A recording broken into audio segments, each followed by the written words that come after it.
Hi everyone, welcome to week 5 of Theory and Practice of Youth Work. This week we are on our second week in which we're looking at structural youth work, and we're considering this week the practices for social change. Now we're actually going to focus in on this idea of advocacy and social change and how those things happen in this short video.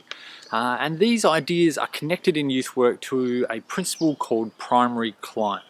And so I want to read to you from a code of ethics, sometimes referred to as the Fairbridge Code, but was developed by the Youth Affairs Council of Western Australia. And this code has been quite influential in Australia and particularly South Australia. And so in the prologue to this code of ethics, they describe the idea of primary client in this way. So they say youth workers exist in the space created by young people's exclusion from full membership of the Commonwealth. In the struggle by young people for survival and recognition on one hand, and the struggle by society for order and control on the other. The core of youth work practice lies in the relationship with young people as the primary client, expressed through a commitment to advocacy and healing in their work with the young person and wider society. The following principles are informed by this core position. So the principles throughout the rest of the code are informed by this idea of primary client, and essentially it means that we put the young person's interests first. They are who we are focusing on as the primary client with who we work. And so in this context, it actually means to work counter to a young person's interest is actually unethical for a youth worker. So primary client is the foundation for this idea of advocacy in youth work. And so what do we mean by advocacy? Well, I've got a little bit for you from Bateman's Advocacy Skills in Health and Social Care. And he goes on to say the word advocacy means different things to different people. A lawyer will think of advocacy as the art of speaking in court and examining witnesses. And he suggests that this type of advocacy can be described as a standing invitation to be clever at someone else's expense. However, people like social workers will often have a clear responsibility to act as advocates for their clients. For others, advocacy rises as an inevitable consequence of their work with people who are disadvantaged in some way. A doctor or a nurse can be motivated by a sense of injustice or concern about a patient's health, and therefore write to a landlord or a patient about their housing condition, or persuade colleagues. So this is what we mean by advocacy, is this idea that out of this social injustice that our clients experience, we want to speak on their behalf and create some social change. Now, in what ways do we work as advocates with young people? Well, Boylan and Dalrymple suggest that in their book Understanding Advocacy for Children, there are 3 main ways in which advocates work. They describe the following 3 things. They say there's issues-based advocacy. Now this is a task-centered kind of advocacy. It's where you might be working with an individual one-to-one, and there's an issue that they have, and you go about advocating and working on that issue. And then they say there's a less task-centered way called a relational-based advocacy. And this is where you might be working with someone over a long term, and you're slowly dealing with multiple issues as you go.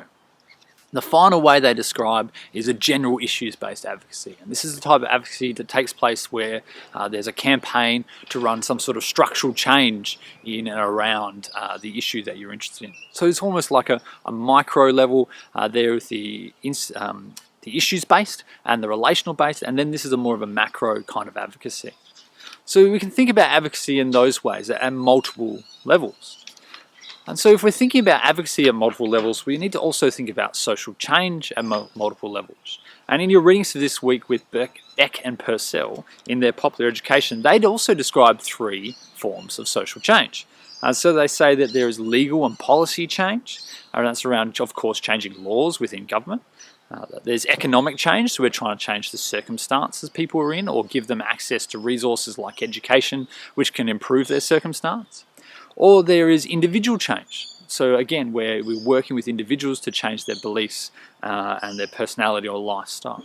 So again, we can see that both social change and advocacy can work at multiple levels. At an individual level, at a task-based level, but also at a macro level and a major legal and economic circumstance sort of change. And that's important to think about. Advocacy has multiple forms.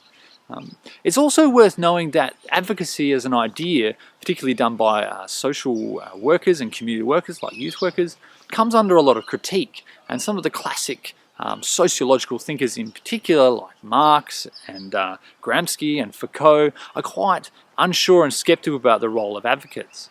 Marx might comment on the class divisions and whether people with power, like advocates, are really just reinforcing the needs of the dominant class.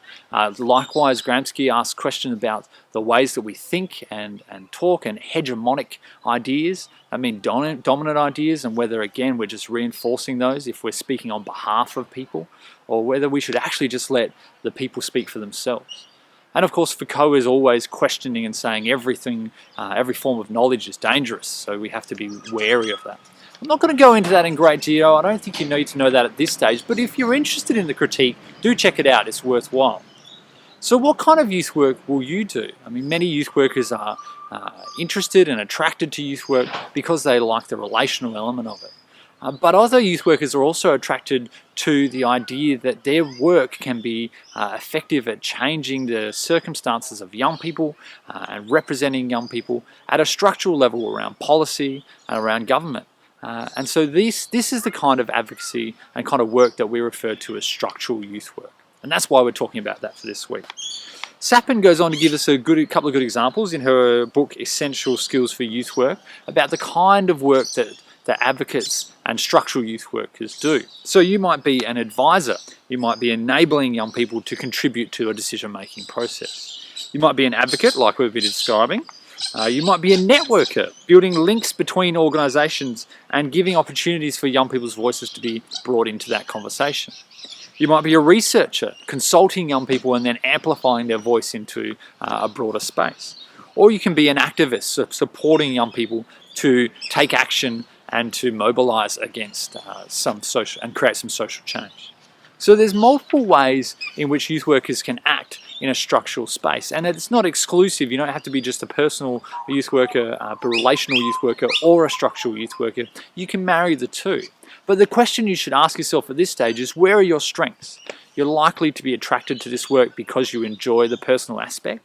But if you are a really good advocate, if you speak well on people's behalf, if you're a good listener, if you're good at writing, then perhaps your skills are also lend themselves towards a structural type of youth work. So where are your skills? That's what I want you to think about. What are you good at? What is your orientation? And how can you prioritise young people in different spaces? Howard Sercombe in his book says we need to claim people who are doing work in this space. They can be politicians, they can be people working in a bureaucracy. These people can also be youth workers if they continue to orientate themselves towards young people as primary clients. So as you go away from this week, I want you to think about one social issue that's in need of change, that affects young people that you're aware of. Do some research about it and find out who has control over this issue. And what control do you have? What input could you have? And what could you do to make some change on behalf of young people? Okay, that's this week on Structural Youth Work, Practices for Social Change.